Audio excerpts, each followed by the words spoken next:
राम जय जय राम। श्री राम जय जय राम। श्री राम जय जय राम। श्री राम जय जय राम। श्री राम जय जय राम। श्री राम जय राम। नमस्कार। आज दिनांक 19 फेब्रुवारी। श्रीराम जय राम जय जय राम। नामात राहणे हा सरळ मार्ग आहे। नमस्कार। आज दिनांक 19 फेब्रुवारी। श्रीराम जय जय राम। नामात राहणे हा सरळ मार्ग आहे। एका बाईला सासरी नामस्मरण करणे कठीण जाईल, कारण सासरच्या लोकांना ते आवडत नसे।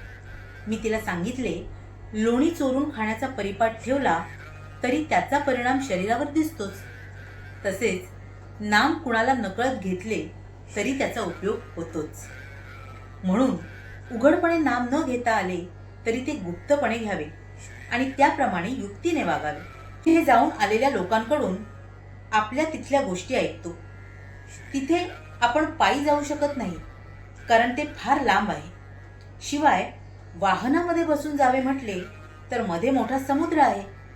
तेव्हा पायाला श्रम न होऊ देता, आपल्याला बुडू न देता, समुद्राचे पाणी पायाला न लागता समुद्र पार नेणारी जशी आगबोट आहे, त्याचप्रमाणे भगवंताकडे पोचविणारे त्याचे नाम आहे। भगवंत कसा आहे तो आम्ही पाहिला नाही, पण संत त्याला पाहून आले आणि त्यांनी त्याचे वर्णन आमच्या जवळ केले। आम्ही आमच्या कष्टाने त्याला गाठू म्हणावे तर ते शक्य नाही।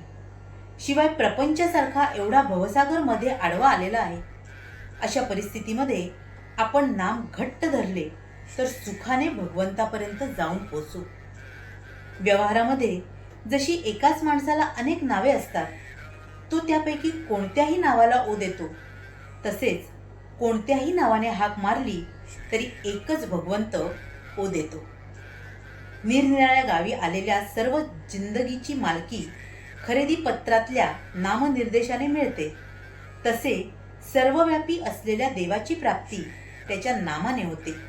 खरोखर नाम ही कधीही नाहीशी न होणारी जिंदगीच आहे। आपण सर्वांनी मी भगवंताकरिता आहे असे मनाने समजावे आणि सदैव त्याच्या नामात राहावे। श्रीराम जय जय राम।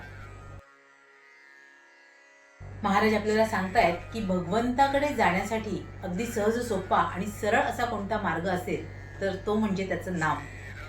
संतांनी भगवंताची अनुभूती घेतली। आताच्या या धबडग्याच्या काळामध्ये आपल्याला कदाचित ते शक्य नाही, आपण भगवंतापर्यंत असे पोहोचू शकणार नाही, पण आपण निदान या मार्गावरून चालायला सुरुवात करावी।